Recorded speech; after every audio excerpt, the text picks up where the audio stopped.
అన్నా అన్నా అన్నా అన్న డాకు మహారాజ్ సినిమా ఇప్పుడే చూశానన్నా. సినిమా ఉందన్నా.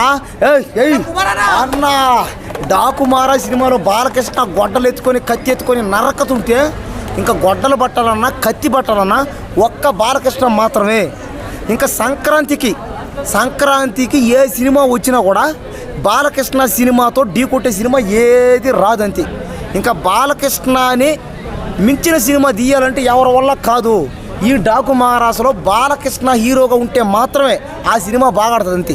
ఈ సినిమా అన్న గేమ్ చేంజర్ సినిమా ఏదో తెలుసో తెలియకో వస్తుంది అనుకొని చెప్పినా కరెక్టే, కానీ దానికి రాలా. కానీ ఈ సినిమాకి మాత్రం బాలకృష్ణ సినిమాకి 1,00,000 కోట్లు గ్యారెంటీ అంతే. ఫ్యాన్ మారేదే కాదన్న. నేను బాలకృష్ణకి చిన్నప్పటి నుంచి ఫ్యాన్ అన్న. నేను పుట్టిందే థియేటర్లోనే.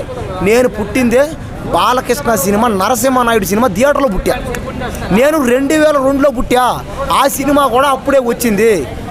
కాబట్టి ఏంటంటే క్షమించు అయ్యా బాలకృష్ణ గారు, మీరు ఇలాంటి సినిమాలే తీయండి అయ్యా. నేను సినిమా చూసినప్పటి నాకు ఒక్కసారిగా చిన్నప్పుడు స్టోరీ మొత్తం గుర్తొచ్చింది.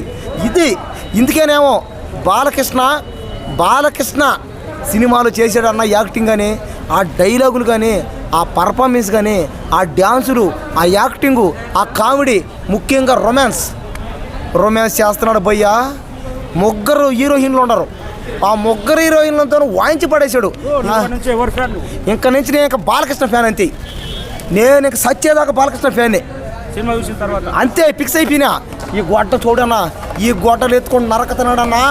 ఈ గొడ్డలతో నరకతుంటే అబ్బా అన్నా చెప్పబలేదన్నా. ఇంకా అన్నా ఈ వయసులో కూడా బాలకృష్ణ చింత చచ్చినా పులుపు మాత్రం చావాలన్నట్టు ఆ రొమాన్స్ చేస్తున్నాడన్నా.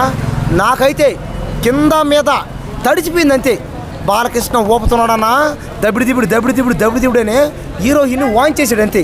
అందుకనేనేమో బహుశా బాలకృష్ణ ఫ్యాన్స్ అందరూ కింద మీద ఊపు, బాలయ్య బాబు తోపు అంటారు. ఇప్పుడు నాకు అర్థమైంది అది.